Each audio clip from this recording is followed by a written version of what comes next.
Bonjour, moi je vais vous présenter le roman d'Éric Faye, La télégraphiste de Chopin. Un titre un peu surprenant pour une histoire assez singulière également. Donc Chopin, vous connaissez, le grand musicien. Et La télégraphiste de Chopin, c'est simplement parce que on a affaire à une histoire très, très particulière parce qu'elle n'est pas palpable. On va parler de Vera.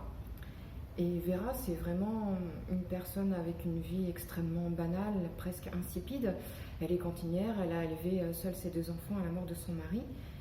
Et dans cette vie sans aucune particularité notable, elle a un don, cette femme. Elle a un don, en tout cas elle prétend voir Chopin et écrire sous sa dictée des compositions et des partitions absolument uniques et qui sont appréciée et reconnue par des musiciens actuels. Donc 150 ans après la mort de Chopin, elle a quelques rencontres avec lui, elle écrit sous sa dictée, sachant qu'elle n'est pas musicienne de formation, donc elle écrit un peu laborieusement. Voici donc ce personnage de Vera que vous allez découvrir. Et puis, ça se passe juste à la fin de l'ère communiste, dans les années 90, dans un pays qui vient d'être scindé. Je vais vous laisser deviner lequel, puisque c'est en Europe. Et simplement, cette médium, ce don, suscite beaucoup d'interrogations, comme on peut l'imaginer.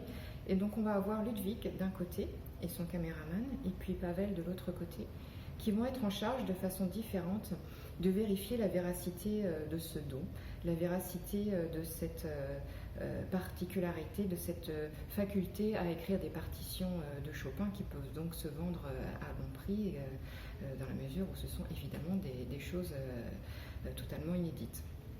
Donc nous avons Ludwig et son caméraman qui vont, sous prétexte de tourner un documentaire, l'interroger de façon très pointue sur ses visions. Ils vont même lui demander de dessiner le portrait de Chopin. Et puis nous allons avoir Pavel qui lui va être un spécialiste de la filature, plutôt chargé d'enquêter sur la vie personnelle de cette femme. Moi j'ai beaucoup aimé ce livre pour plusieurs raisons. Simplement parce que voilà, on a affaire à une sorte d'enquête, même si ce n'est pas un roman policier, dans les années 90, une enquête sans internet, et une enquête à partir de choses qui ne sont pas palpables.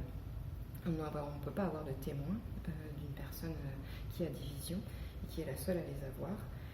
Et puis on va avoir aussi tout cet aspect humain qui ne rentre pas dans l'enquête, qui ne peut pas forcément rentrer dans le documentaire, mais qui va amener les personnages au fil du documentaire, au fil des filatures, à se remettre aussi en question sur ce qui peut être vrai, moins vrai, possible, imaginable.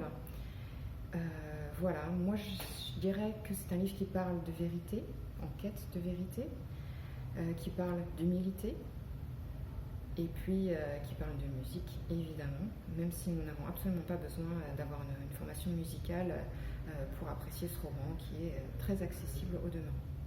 Voilà, je vous souhaite une très bonne lecture. Merci.